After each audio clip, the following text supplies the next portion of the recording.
En esta oportunidad vamos a hablar sobre la división de la economía. Y aquí surge la pregunta de varios alumnos. Profe, ¿por qué dividir la economía? Muy sencillo, para estudiarla de manera más sencilla, de manera más práctica. Entonces, eso es lo que vamos a ver el día de hoy. La economía se divide en dos, en la economía positiva y la economía normativa. Profe, ¿cuál es la diferencia? Muy sencillo. En la economía positiva hablamos de los hechos económicos tal y como se presentan, o sea, lo que es. Mientras que en la economía normativa hablamos de los hechos como deberían ser. O sea, estamos hablando en el terreno de una suposición. Vamos con un ejemplo para que sea mucho más sencillo. Si yo digo, por ejemplo, la inflación creció en un 2%, ojo, creció, estoy hablando de algo que ha sucedido. Entonces estamos hablando de la economía positiva. Por otro lado, si yo digo la inflación debería disminuir en 1 o 2%, o sea, yo estoy diciendo la palabra debería, o sea, estamos entrando al terreno de la suposición, por lo tanto sería una economía normativa. Sigamos con más ejemplos. Vamos, y esto tú me lo respondes. Si yo te digo, el PBI creció en 5%, tú ya sabes cuál es la respuesta. Y si te digo, por ejemplo, el PBI debería crecer en 10%, ya sabes cuál es la respuesta. Entonces, mi amigo, siempre que haya una afirmación, le vamos a decir una economía positiva. Y siempre que sea una suposición de cómo deberían ser los hechos económicos, o sea, hay un juicio de valor, hablaríamos de la economía normativa. Ahora, la economía positiva lo vamos a dividir en dos. En la economía descriptiva y la teoría económica. Profe, le afirmo que no entiendo nada. No te preocupes, mi rey, que esto es lo más sencillo del mundo. Profesor, descriptiva, me viene a la cabeza describir. O sea, ¿qué es lo que vamos a hacer con esto? Muy sencillo, vamos a describir los hechos económicos tal y como se presentan en la realidad. Entonces para esto, ¿nosotros qué necesitamos en este caso? Información, recolectar datos. ¿Y aquí quién se va a enfocar? El Instituto Nacional de Estadística e Informática, el INEI, pero también el Banco Central de Reserva. Porque el Banco Central de Reserva te da justamente la información de cómo está la pobreza en el país, cómo está la tasa de desempleo, cómo está la evolución del PBI y, por supuesto, la evolución de la inflación. Entonces, mi amigo, vamos a recolectar los datos ¿de dónde? De la economía descriptiva.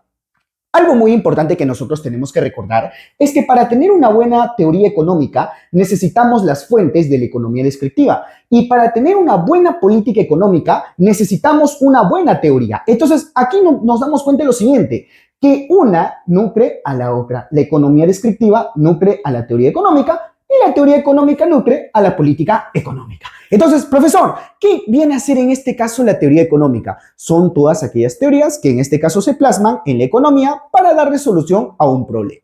Ahora mira, aquí en la teoría económica lo vamos a dividir en dos, en la microeconomía y en la macroeconomía. Seguramente tú siempre vives recordando, pensando de que micro es pequeño y macro grande y ahí se acabó el asunto, pero acá va un poco más allá que eso. ¿Por qué? Porque cuando nosotros hablamos de la microeconomía, estamos hablando del estudio del comportamiento individual de los agentes económicos en el mercado. O sea, no estoy hablando de manera genérica, estoy hablando de manera particular. Ahora, por otro lado, cuando nosotros hablamos de la macroeconomía, estamos estudiando los agregados económicos, o sea, a la economía en su conjunto. Imagina que tú tienes una torta. Esta torta le vamos a llamar macroeconomía. Y una tajada de esa torta le vamos a decir la microeconomía. ¿Qué podemos decir de esto? Que en la microeconomía estamos estudiando una pequeña parte de lo que es la macroeconomía. Muy bien, profe. Excelente, perfecto. Ahora sí, mi amigo, dato muy importante para tu examen de admisión. A la microeconomía también se le conoce como la teoría de los precios. Eso anota lo que es muy importante, mi rey. Anota, la microeconomía también se le llama la teoría de los precios. Y otra cosa muy importante también, siempre que a ti te hablen de mercados, monopolio, oligopolio, competencia monopolística, competencia perfecta ya, aunque sea teórica, siempre vamos a dirigirnos a la microeconomía. ¿Por qué? Porque si ya habláramos de comercio exterior, ahí ya sería macroeconomía. Recuerda, siempre lo que es mercados, microeconomía. ¿Cómo se le conoce también? La teoría de los precios. Y, mi amigo, ¿qué otra cosa más tienes que recordar? Muy sencillo. ¿Quién es el padre de la microeconomía? El padre de la microeconomía es Alfred Marshall. Muy bien, profe. Pregunta, ¿y quién es el padre de la macroeconomía? John Maynard Keynes. ¿Ok, mi amigo? Entonces recuerda, si yo digo, por ejemplo, el precio del pescado, microeconomía. Y si yo digo los precios de la canasta básica, macroeconomía. Si yo te digo, una persona se quedó sin trabajo, no tiene recursos, microeconomía. La pobreza del país, macroeconomía. Yo te digo, la producción de una empresa, microeconomía. La producción nacional, macroeconomía. De manera sencilla. Muy bien, continuando por este lado, mi amigo, vamos a hablar ahora acerca de lo que es la política económica. La política económica no es nada más y nada menos que las acciones que toma el gobierno en la economía. Toda acción que el gobierno tome dentro de la economía le vamos a llamar una política económica. Ahora, esta política económica a su vez se divide en dos, en la política fiscal y la política monetaria. Profe, la política fiscal veo que está a cargo del Ministerio de Economía y Finanzas, mientras que la política monetaria está a cargo del Banco Central de Reserva del Perú. Muy bien, ahora, ¿cómo nosotros definimos esto? Muy sencillo. En la política fiscal, el Ministerio de Economía se encarga de la elaboración del presupuesto general de la República. Ahora, este presupuesto justamente tiene que ver ¿con qué? Con los ingresos y gastos que justamente el gobierno vaya a tener.